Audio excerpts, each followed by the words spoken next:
So there's been activity, but no real movement ahead on the restoration actions, which seem to have been kind of sidelined. Cautionary tale 2, the lower Colorado River. This is basically today a canal, a simplified canal with steady flows that come down ultimately from Lake Mead. It's a water conveyance channel. And when trees try to grow on the banks, they're herbicided to prevent them from interfering with the flow of water. Well, because of the environmental impacts, long set of negotiations, and finally an agreement reached with many of the environmental groups having walked out on the Multi-Species Conservation Plan, the MSCP, which is spending over $600 million to create habitat for listed species. I'm going to use as an example the southwestern willow flycatcher. The program has its target set in number of acres restored. There's no attempt to restore a natural process. So the program has focused on creating cottonwood plantations on former agricultural land. These are up on terraces, sometimes with water tables 30 feet deep. So what that means is if you were to turn off the irrigation, the trees are going to die within a few weeks. Now, to call it habitat that's created, it can't just be mature cottonwoods. The cottonwoods have to be next to open water. That's the way it is along a river, by the way. Next to open water. So they're importing fine-grained sediment from Mount Lassen, mixing that in with the soil so that they can have an impermeable bed. They spread the water out on that, and then they have open water next to the trees. So that counts as habitat. Now, does it work? Do the birds like it? Well, to date, they've yet to have a single nesting pair of southwestern willow flycatchers in these plantations. Now, we thought that the name of the bird might provide a clue. Willow flycatcher. Insects. So we systematically sampled for the insects within the plantations, along the unrestored river, and in nearby alfalfa fields. This is the current situation on top. You have the river, very much a narrow channel, kind of a degraded riparian zone with tamarisk and some shrubs. Then you have an alfalfa field, and then the plantation of cottonwoods that was built.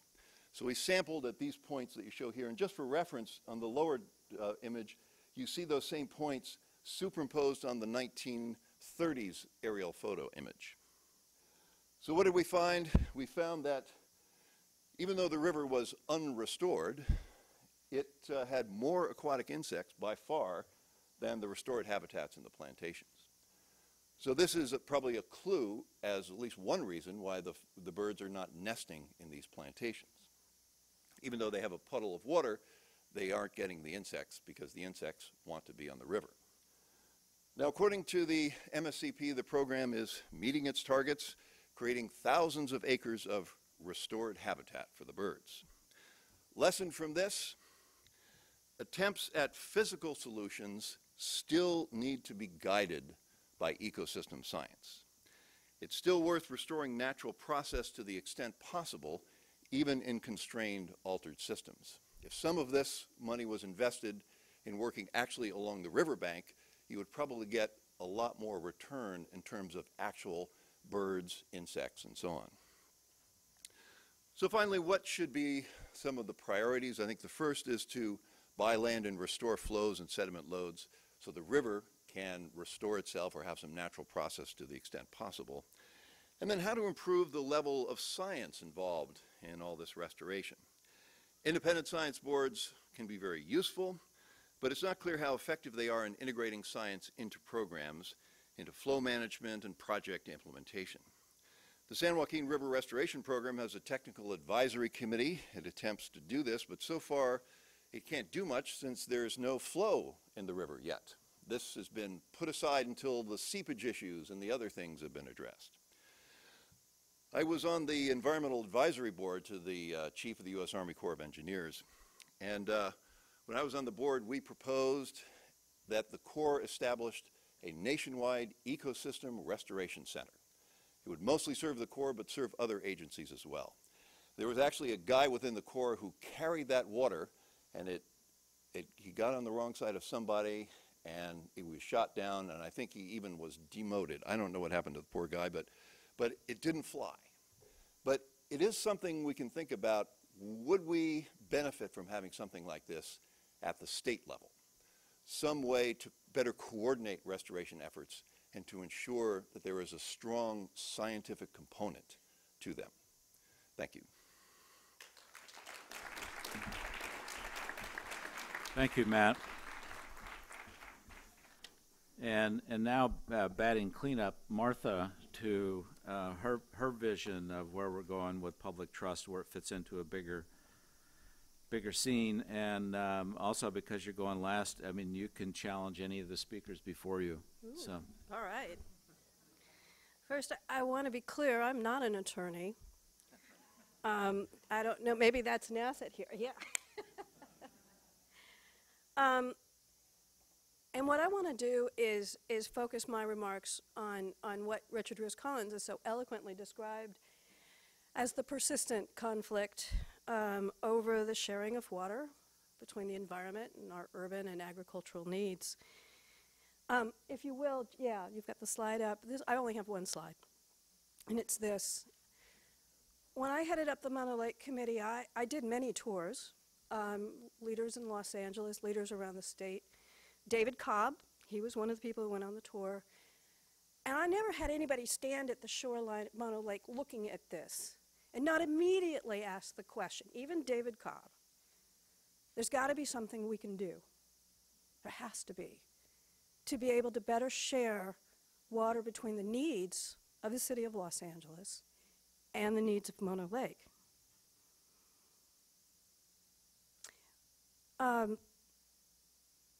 When we first asked Mono Lake as the Mono Lake Committee, first asked Los Angeles, the Mono Lake Committee, about finding a way to solve the problem, when we did that in 1979, the answer was, as you would expect, no way.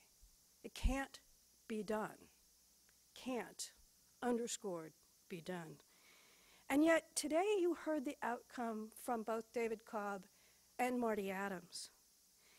LA has conserved so much water that even though their population is pushing 4 million people right now, they're using the same amount of water as they used over 25 years ago, a quarter of a century. That's over 100,000 acre feet, far more than the water that was needed to protect Mono Lake. It's an astounding success, and the credit is all due to the Los Angeles Department of Water and the people of Los Angeles. And you heard the plans today. They're talking about doubling down on reducing by another 20% their gallons per capita daily. They're talking about a very aggressive program of developing local water supplies. And at the end of the day, they're talking about reducing their imported water use from the Delta through Metropolitan Water District by over 50%. Think about that in the context of the persistent conflict over water. What does that tell you about the future and what's possible for all the state of California? It is true, and I really appreciate the comments from Tim, that the Mono Lake Committee, not me, the Mono Lake Committee, viewed the challenge, the conflict over Mono Lake as a shared problem. That Mono Lake and the people of Los Angeles shared the same problem. They both needed an adequate and reliable water supply. And LA did not create the problem at Mono Lake by itself. The state of California and the federal government encouraged them to do it. It was one of the reasons why the Mono Lake Committee worked so hard to figure out a way to get for the city of Los Angeles over $100 million in state and federal grants and loans, primarily grants, in order to invest in more conservation and recycled water. So we didn't want LA to solve the problem by themselves. We wanted to be there with them. And another mantra for the Mono Lake Committee, which I'm really proud of, is that we said that we had to care about the people of Los Angeles as passionately as we cared about the birds of Mono Lake, that our futures were forever entwined because of the aqueduct, and that it was time to think about how we would work together. And as a parent, having a role in developing that relationship with the city of Los Angeles, I couldn't be prouder than today, listening to Jeff McQuilkin, listen to Marty Adams, talking about the partnership that has been formed with CalTrout and the State Board and so many other places, where we're figuring out how to get on with the business of solving the problem. So Richard Rose Collins framed the problem correctly. It's the persistent conflict. It's the inability to welcome and take responsibility for the fact we did make mistakes. We did make the wrong choices at times in the past. And the public trust doctrine, forgive me, I'm not an attorney. For me, it's a can opener. It allows us to open up past decisions and ask a different question. What is the right thing to do in light of today's needs? And their real needs, environmental, urban, and agriculture.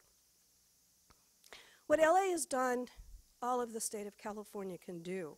It's not the exception, it's the future of California.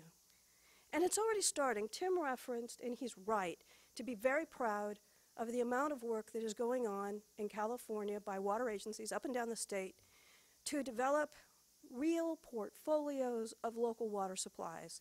And in fact, Lester, when you were at Department of Water Resources, it was your California Water Plan that first articulated the concept of a portfolio of water supplies, where we recognized for the first time in that report that there were water supplies that had been ignored, abused, undervalued, that were in our own backyards, that we were so focused on the aqueducts and this magnificent series of interconnections where we're moving water around the state, that we weren't even valuing that which we had in our own backyards.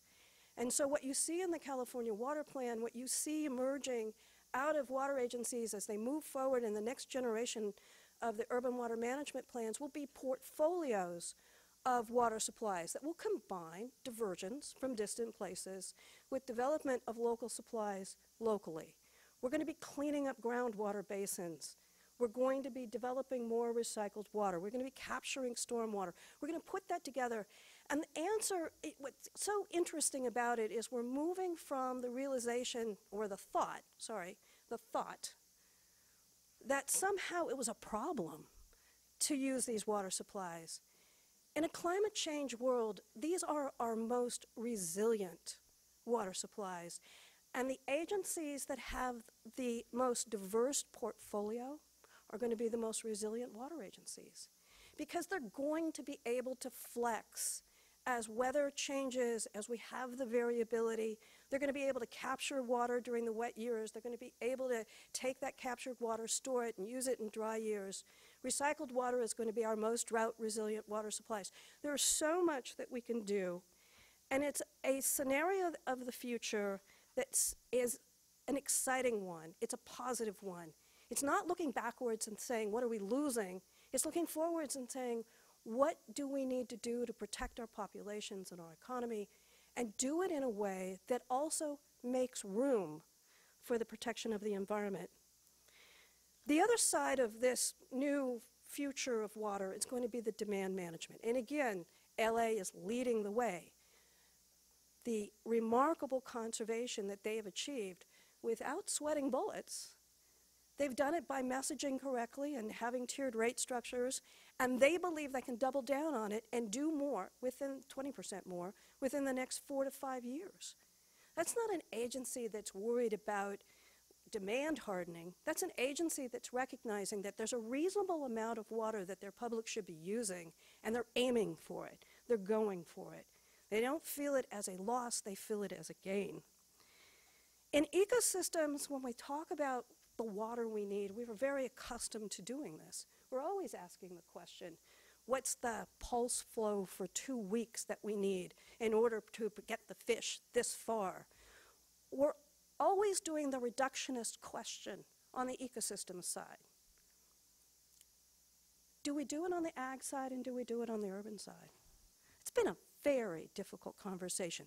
The closest we've come to it until this drought has been the 2009 landmark legislation that established best management practices and requiring agricultural districts of a certain size to do ag water management plans. And then on the urban side, we have the 20% reduction in gallons per capita daily requirement by 2020. But that's a 20% reduction off of what? In some agencies, as we know from the records that are now coming in to the State Water Resources Control Board, you've got agencies that are using 200, 400, 600 gallons per capita daily, and that's just residentially. That's not looking across the entire water demand of the agency. And I think this drought is very interesting in pushing what I call the really question. Really? Really? Are you really using that much? We first saw it when in the conversation that presaged the passage of the landmark groundwater legislation this year. Think about the headlines. Really?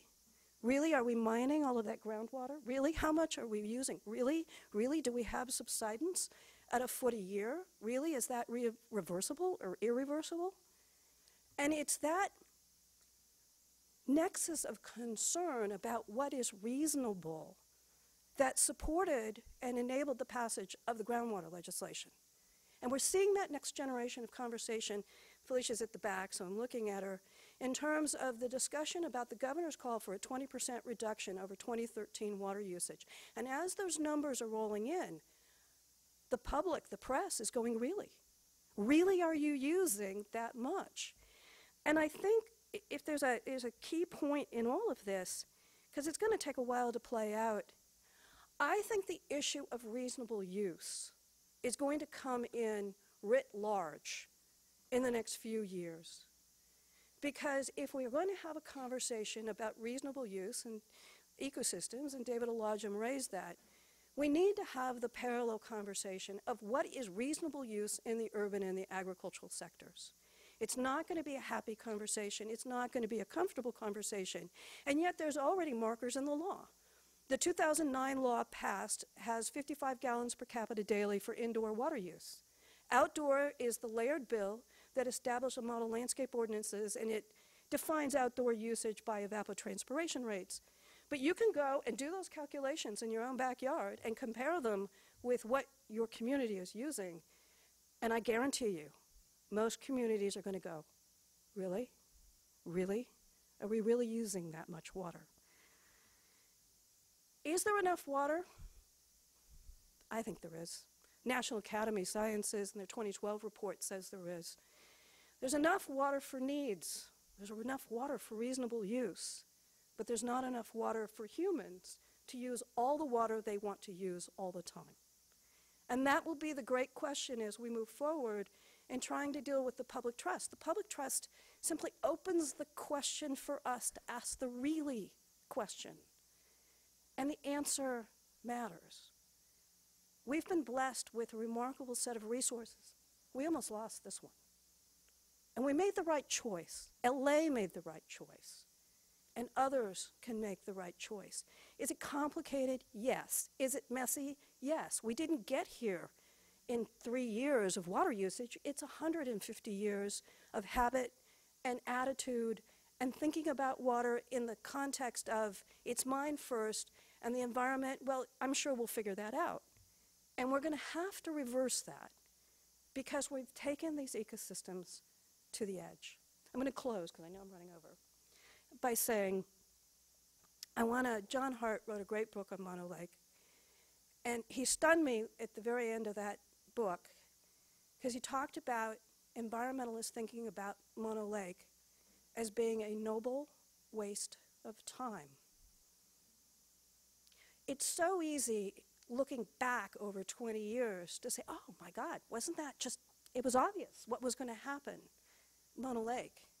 It wasn't. And in fact, you heard from David Cobb this morning. They didn't make the decision because they were in love with Mono Lake. They made a decision because there were other things that were right for them to do. Was it the right decision? Yes. So I just want to close in just as great a victory as Mono Lake is, and I'm very proud of it as a parent, I think the question that it asks us is a harder one. It says, do we care enough to make the hard choices? And there are hard ones out there, but we can make them and have a healthy economy, have the water we need for the agriculture and urban communities, and protect these really special places in California. Thank you.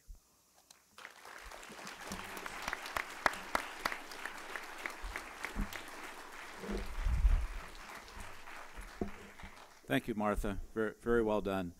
I want to engage the panel also in just asking each other questions, but I want to start with something that was touched on by a number of you, and that's climate change. And I kind of want to lay down as background something I think you all would agree with, rather. And that is that moving forward, water management has changed significantly. We used to figure out where we wanted to go by looking at the past and all of the data, and we now know that doesn't work anymore, that the past is not an indicator of the future. And water management has in front of us both the diversification of supply, but also an integration, meaning that there's environmental stewardship in our management. So one of the challenges embedded in that is the massive fragmentation we have in water. I think in the LA Basin, for example, we think of the complexity of government, where there's like 88 cities. My God, how can you do anything? Well, there's 400 water management entities in that same area. So here's my question. Recognizing that climate change is fundamentally changing the hydrograph, changing the temperature, changing the habitat, can the public trust doctrine morph enough? I mean, we have this concept, maybe it's just mine, that you have a public trust proceedings and you fix for once and final the balance. And we now know that whatever we think balance is today will be different in 10 years. So how does public trust track climate change, and where are we headed? Who wants to start with that? Richard Dennis.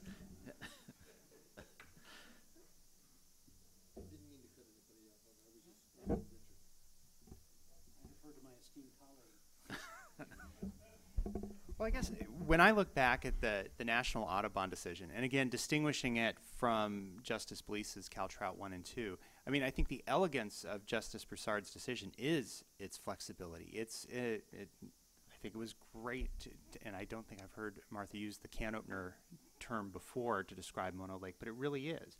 But it's a can opener that stays on your shelf and can be used time and time again to adjust and reflect and evolve the public trust as climate change changes our hydrograph, changes how species respond to both where the water is, but also the temperature and so forth. So I think we've been handed, and whether or not the water board, agencies that independently execute the public trust, or the courts, to the extent that they're the ones that become the arbiter of the public trust, really have a gift and a responsibility that flows from that to address climate change. And it's, I think, the most important thing when we look at climate change in the public trust is to enhance those tools you refer to, Lester, so that we can make those forward-looking decisions and not just look back in the past. Tim, does it trouble you that maybe to respond to climate change, there's no certainty in anybody's water rights? Well, there's certainty in your water rights, but not in your water supply. Nicely done. For what it's worth, it seems to me that the public trust doctrine is inherently a flexible doctrine, that it can accommodate those sorts of changes. It gives you some guidance to make sure you're caring about both sides of the resource equation as you move forward. I frankly worry a lot more about the implementation of the Endangered Species Act, with which our history is a lot less flexible. It doesn't have anything to do with co-equal goals, and I worry more about tripping over ESA than I do over public trust.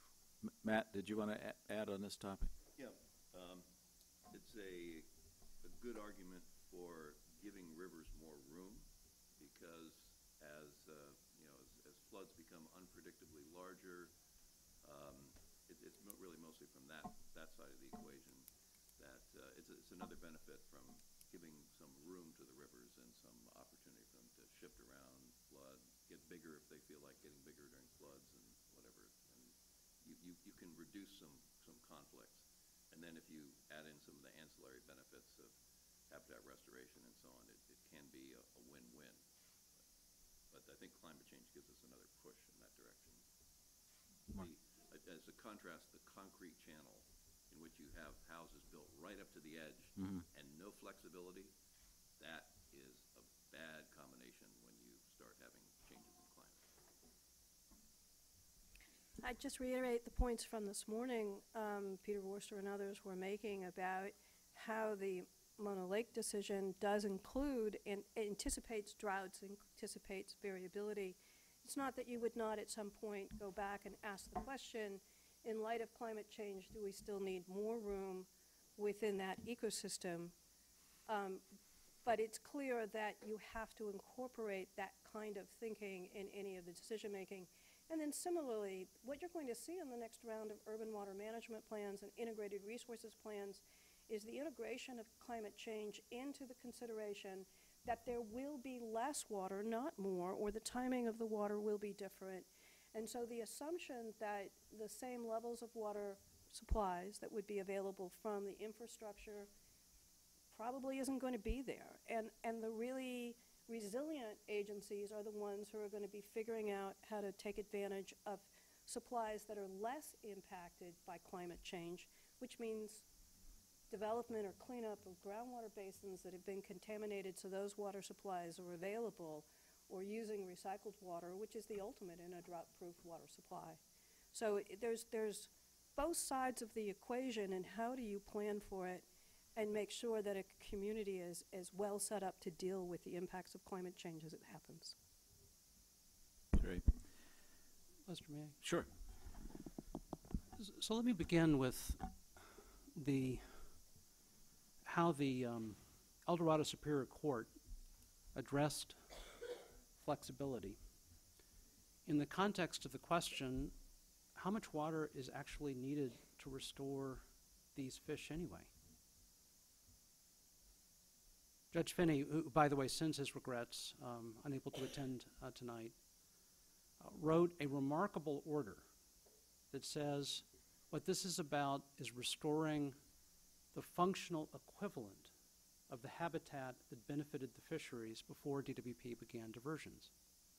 In other words, not that actual habitat, not the actual flows, including the dry back at Highway 395 that Marty Adams mentioned today, but a remedy that provides the benefit that was otherwise lost as a result of the diversion.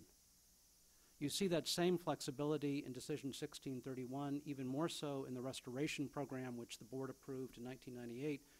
And I think it's evolved further in the settlement, which is now pending before the board for adaptive management, where essentially there's a box of water and physical measures. And DWP, if the board approves this settlement, will be authorized to adjust flow and physical measures over time in response to changing circumstances.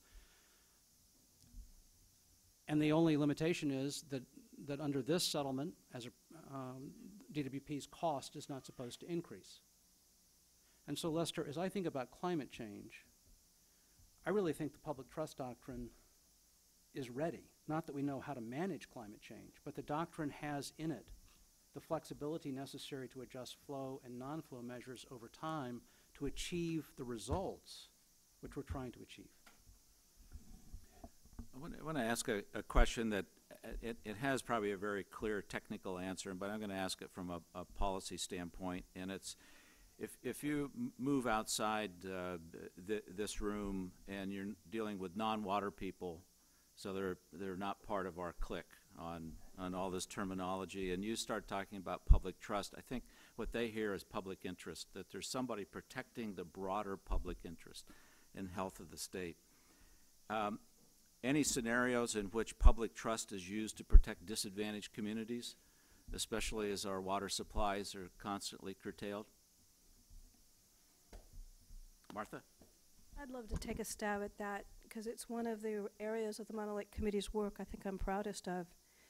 When we were in the last drought, the 88 through 92 drought, and it was also a recession, That was when we were in the heat of the battle over Mono Lake and the question of whether or not there was enough water for the people of Los Angeles and Mono Lake, how it was going to be shared, and what the economic impacts were going to be on the poorer people of Los Angeles, the disadvantaged communities.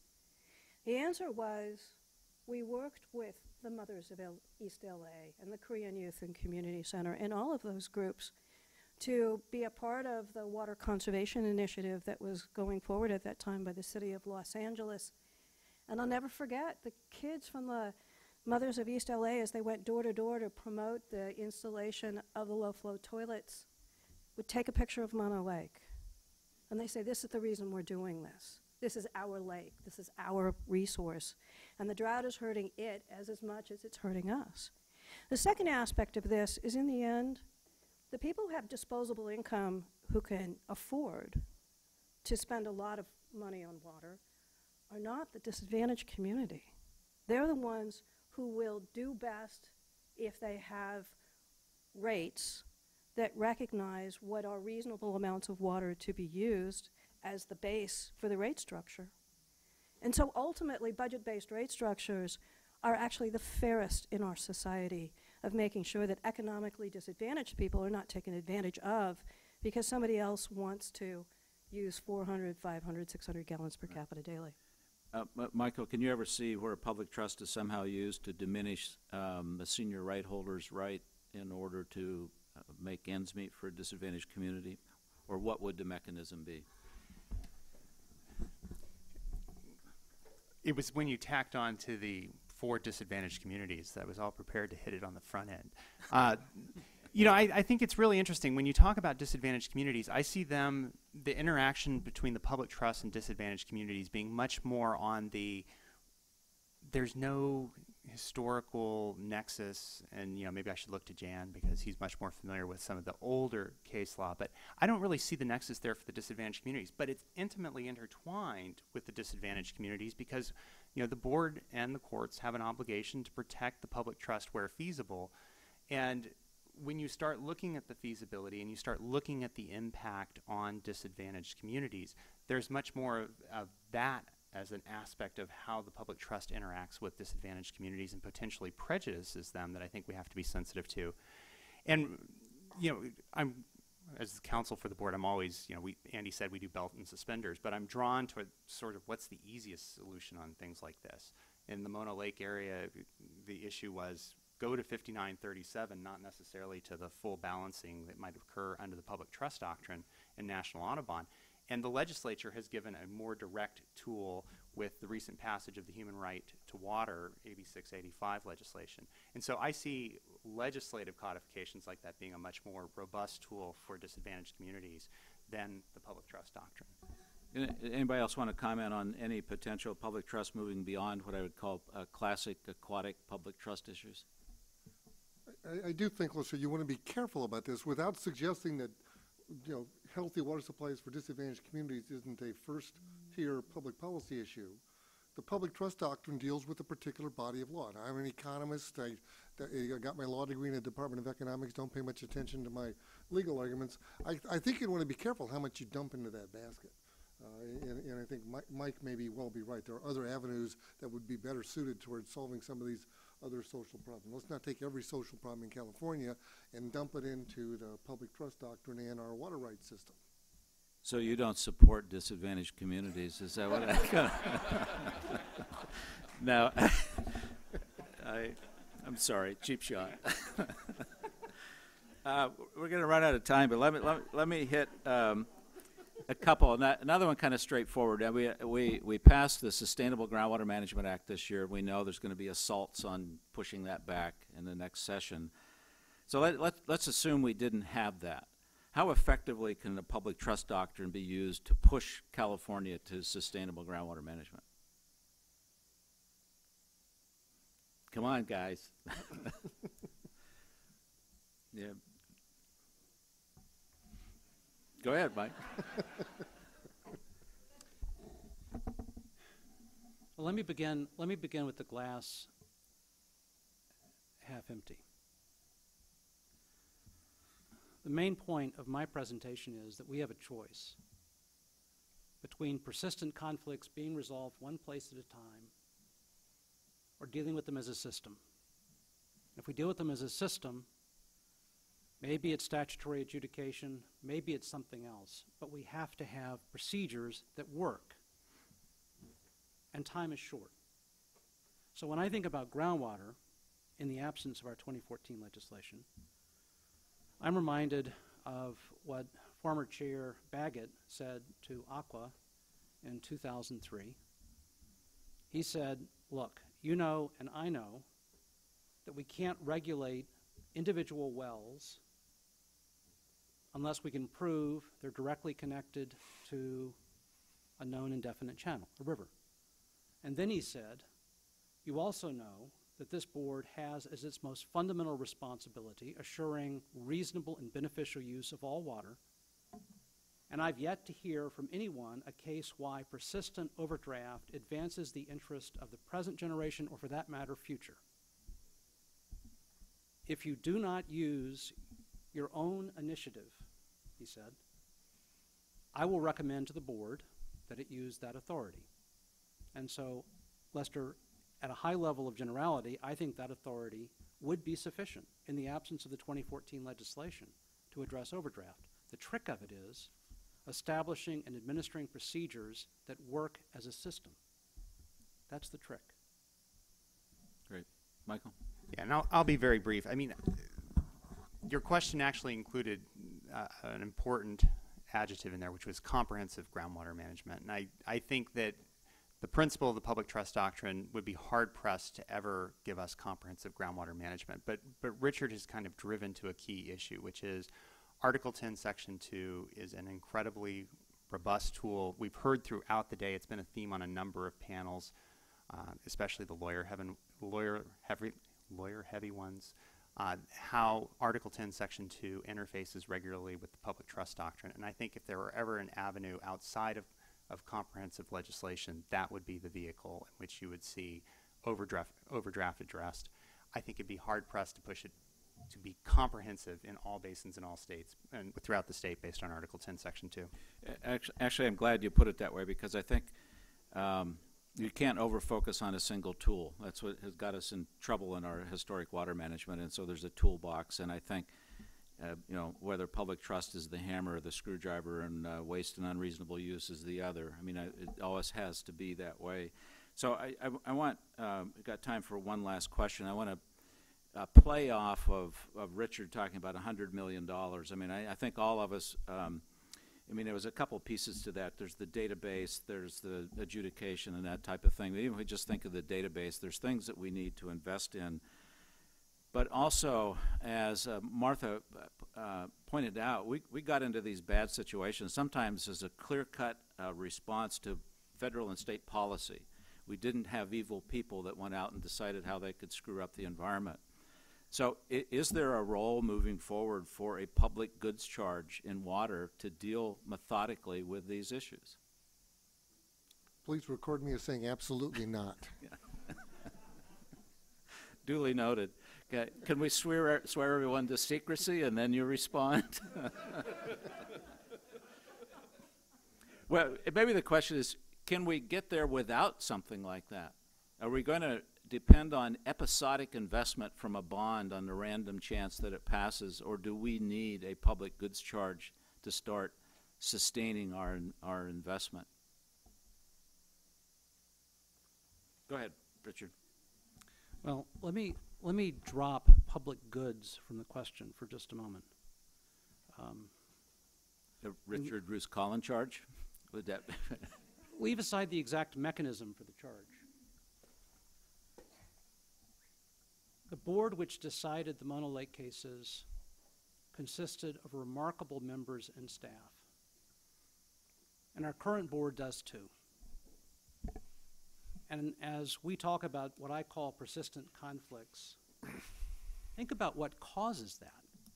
At least in my view, the primary driver is budget. We have persistently underfunded this board to do its job. And so, Lester, I don't know whether it's public goods or something else, but I really do believe that our state needs to make a political choice. whether to fund this board adequately to do its job. And I have to avoid the public goods, something about only the governor makes decisions about positions on stuff like that. But there's no question, and I want to go away from even what Richard was saying in terms of funding for the board. I mean, water is our most precious resource, and we underfund it regularly, whether that is on day-to-day infrastructure maintenance. Put aside building big projects, put aside that. I mean, every year I enjoy seeing when the American Society of Civil Engineers, who has a little bit of a vested interest, comes out with their report on how many billions, if not trillions of dollars we need to spend just to maintain our existing system, our water infrastructure system, whether it's wastewater or drinking water delivery. And I don't know what the right mechanism is, but at some level, Californians, and frankly all modern societies, are going to have to come to better grip with how to fund basic maintenance and basic investments in its future, because with climate change, with everything we've discussed today, we're just not going to get there regardless of how much money we throw at the water board. You know, I don't know how many people saw the story. It was over the weekend. In fact, I think it was in the Bee today that the Irish are facing the first time in history to pay a water bill, and a virtual insurrection going on. So we've moved a little bit beyond that. But we need to invest. I think the agencies need more support, there's no question about it, and we need more money rolling in on an annual basis to the kinds of things that have been talked about in this whole conference. Anyway, please join me in thanking the panel for a great discussion.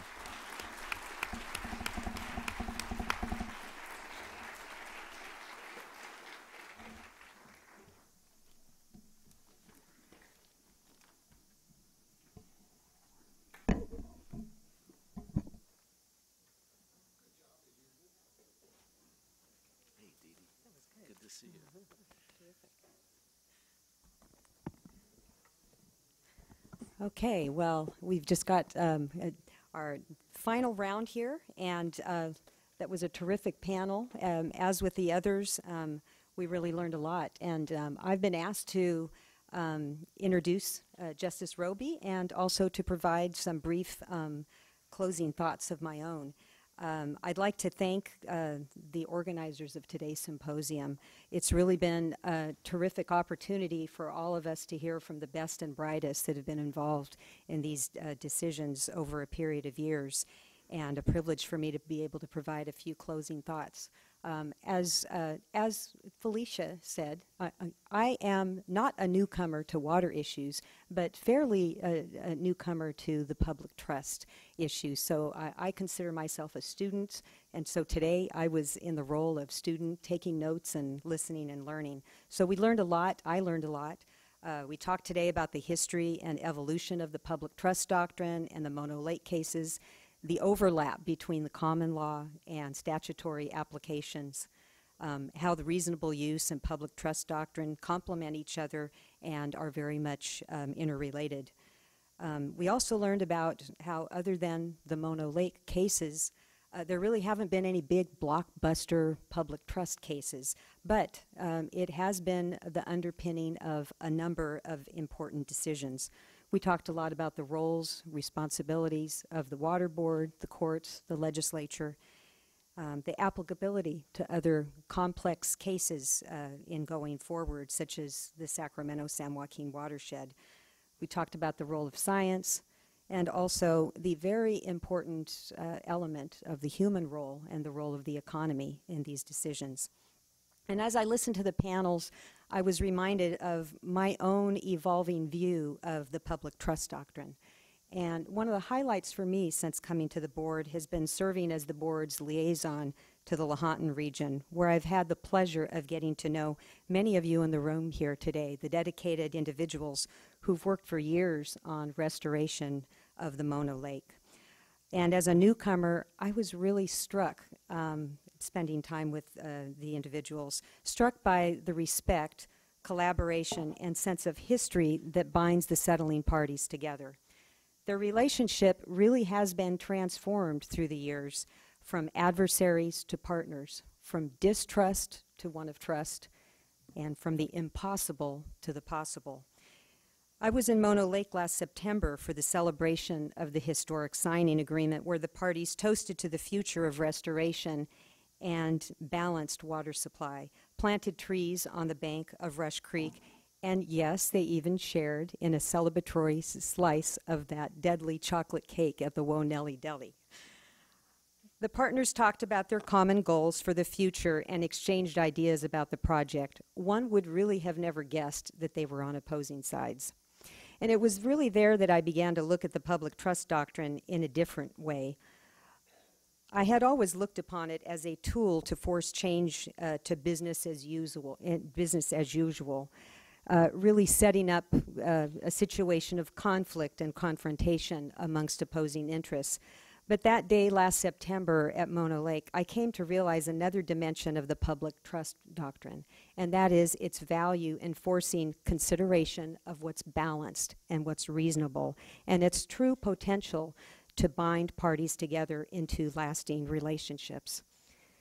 As an advocate, you really don't know what's balanced until you put yourself in the shoes of your opponent. And as Martha Davis said, really, in order for her to get what she wanted, she had to consider what was important to the opposing party, who eventually became her partner. And we see this in other cases and in potential, hopefully. We were talking earlier about the Deer Mill and Antelope Creek cases and the potential there for adversaries to become partners. The Yuba Accord would be another example. And so looking to the future, our board really has a lot of work ahead of us in order to protect the public trust. We've got the Bay Delta Plan and other measures that really have potential for years of conflict. And so I would like to go back to what Michael and Richard were saying earlier about the role of collaboration and just focus on that for just a bit. It's my goal, and I believe it's our board's entire goal here, to encourage and help to foster collaborative solutions wherever possible. Whether that be formal, informal, putting people in a room, having workshops. Martha, I like what you said about the can opener. I've always looked at the public trust doctrine as a way, sort of an ignition switch to get things started and getting things going by really motivating the discussion. And why is this all so important? Why am I choosing this as my personal focus on public trust doctrine? I think it's important because interested parties have the on-the-ground knowledge and experience. They're in the best position to be able to find that sweet spot of balance between competing needs that's so important for a lasting solution. Our board has limited resources, as you all know very well. We have a lot on our plate. We're in the middle of the most serious drought. We have many other very important public policy considerations that we're working on. We've got the drinking water program. We're working on a desal policy. We're working on stormwater. Public trust is one of our top goals, but we have many other considerations as well. And probably most importantly, consensus-based solutions, I believe, are the best method of ensuring certainty and truly lasting agreements. So I'd like to leave you all with a parting thought to ponder, and that is, what can each of us do through our various roles to be part of a collaborative solution to protect the public trust? Now I'd like to welcome Justice Ron Roby to the podium for his closing remarks on what we've learned today. Justice Roby has a unique perspective on California water, having touched it from all three branches of state government. As Assembly staff, he authored reports and was instrumental in shepherding through seminal legislation such as AB 163, which combined water quality and water rights responsibilities at the State Water Board, and the Porter-Cologne Water Quality Control Act. He then moved to the executive branch, serving as a member of the State Water Board and then director of the Department of Water Resources. He served on the bench since 1983, joining Justice Blease on the 3rd District Court of Appeal in 2002. Justice Roby has authored numerous water law opinions and is a prolific teacher and writer on water issues. He's also been an active participant in dividing the waters. We are honored to have him join us today to close out this tremendous opportunity that we've had with this symposium. Please join me in welcoming Justice Roby.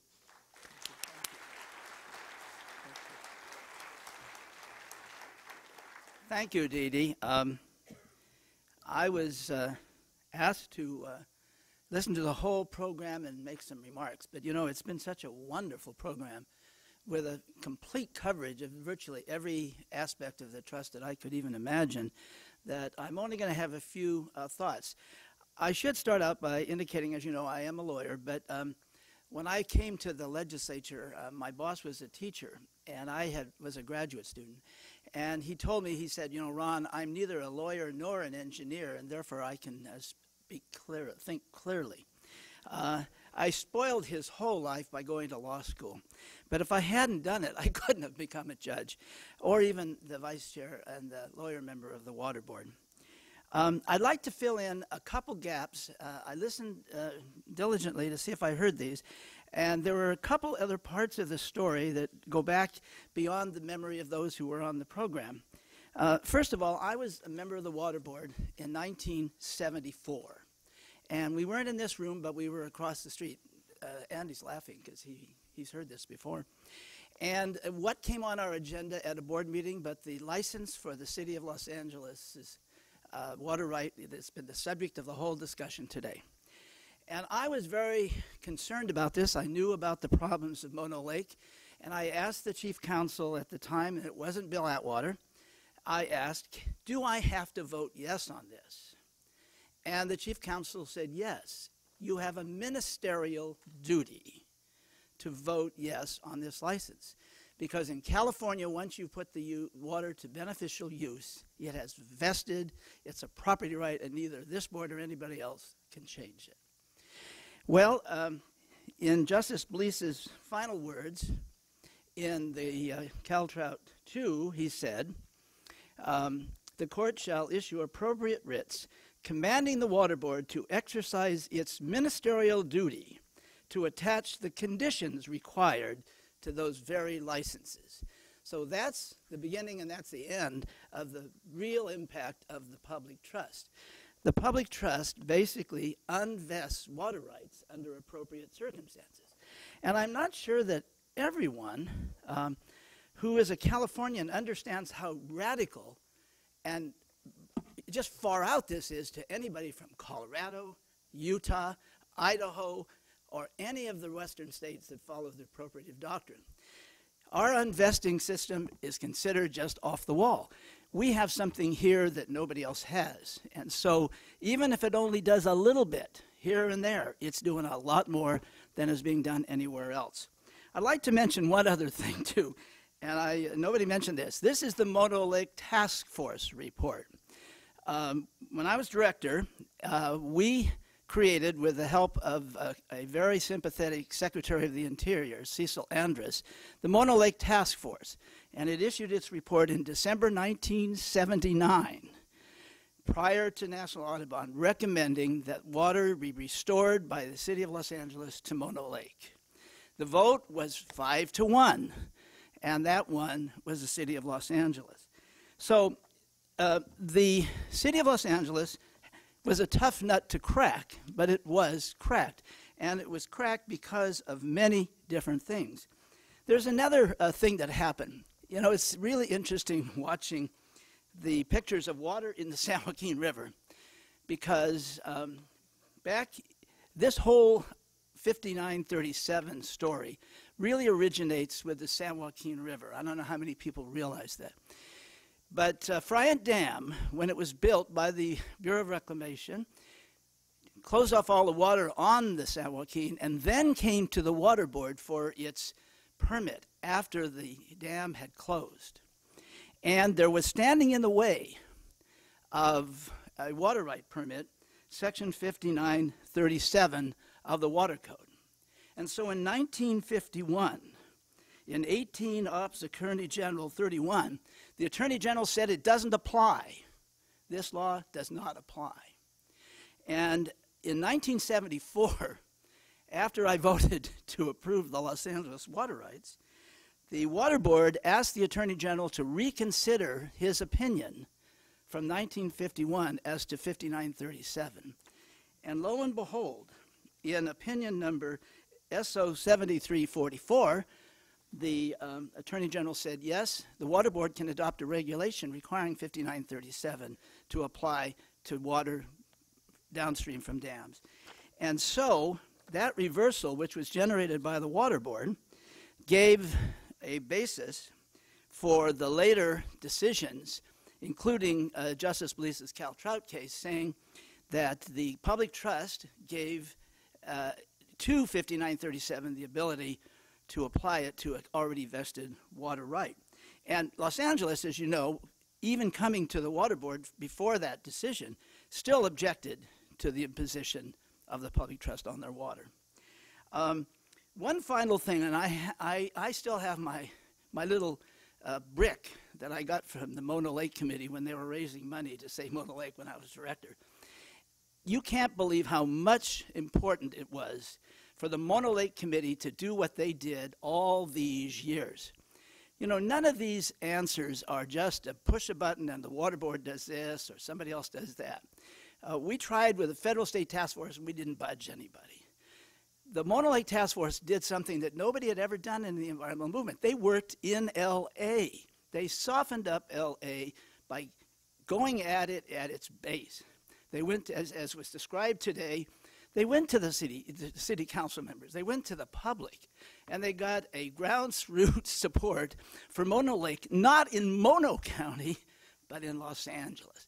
And so, you know, the word balance came up today, and it's been used by a lot of people, and I think it can be used in the context of the trust, because none of these solutions came easily, and none of them gave everybody all they wanted.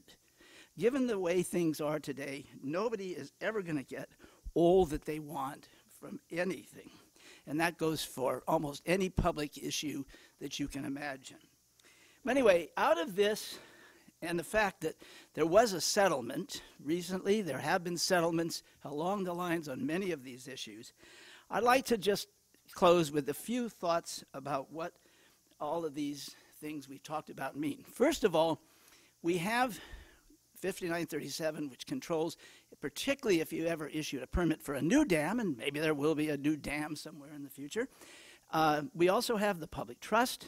We have the Constitution. And as was the court in Light, which was discussed earlier, the frost protection case in the Russian River, that was a great way in which the board used its quasi-legislative authority to use the public trust, to use the constitutional provision, just like the board had used it back in 1971 on the Napa River on riparians, to bring about some change. But the board also created these little local water user groups to implement it locally. It didn't just hit them on the head and say you have to do it this way. So all of these solutions that work, it seems to me, are ones that require a cooperative effort and not simply a mandate from here or there. And that means that settling these issues, negotiating them, is the best way to go. So there are many tools in the toolbox, including the Endangered Species Act. When you mention that in the context of Light, people, their lights go on. They say the Endangered Species Act.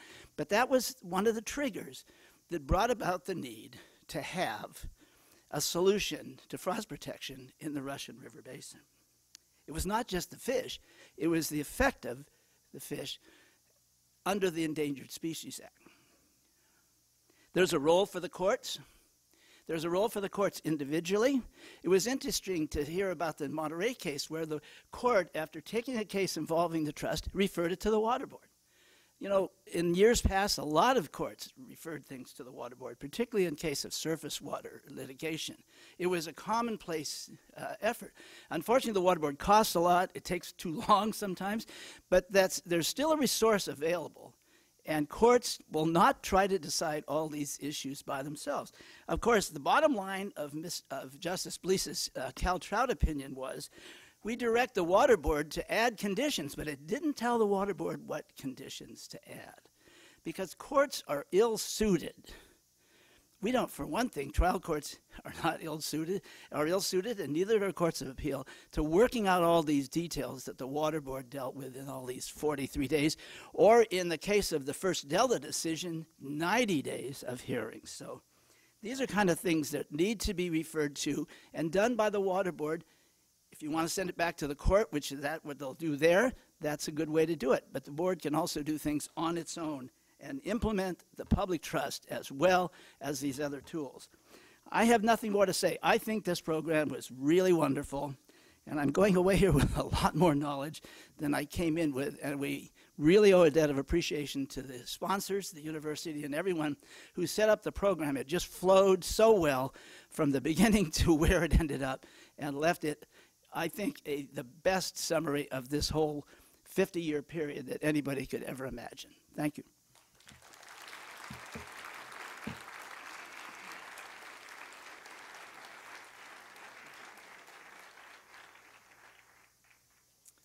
Thank you, Justice Roby, for those eloquent and kind words. I hate to try to follow that, but I must. I'm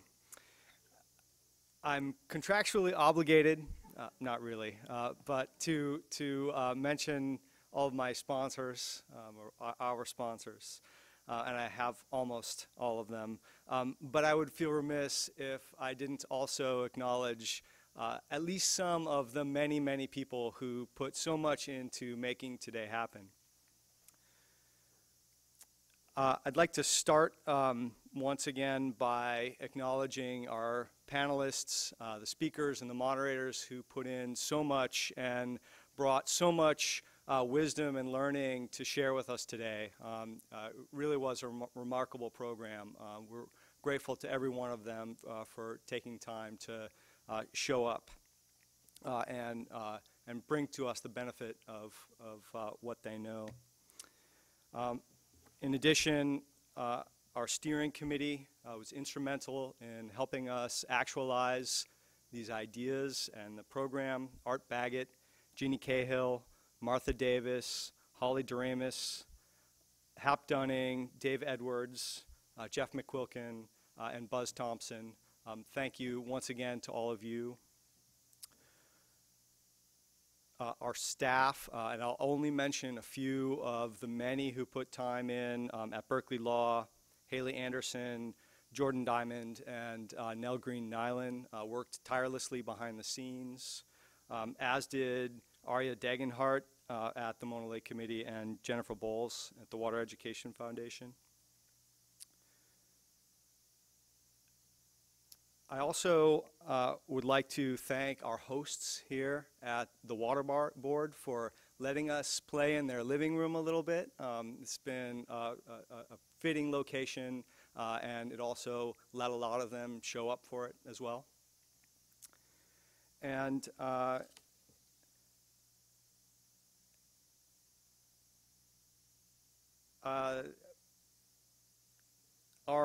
perhaps the last sponsor, which I haven't mentioned up until now, is the Association of California Water Agencies, and I've saved them for last because they have sponsored our reception, so please raise a glass to Tim Quinn afterwards for making some snacks possible for us.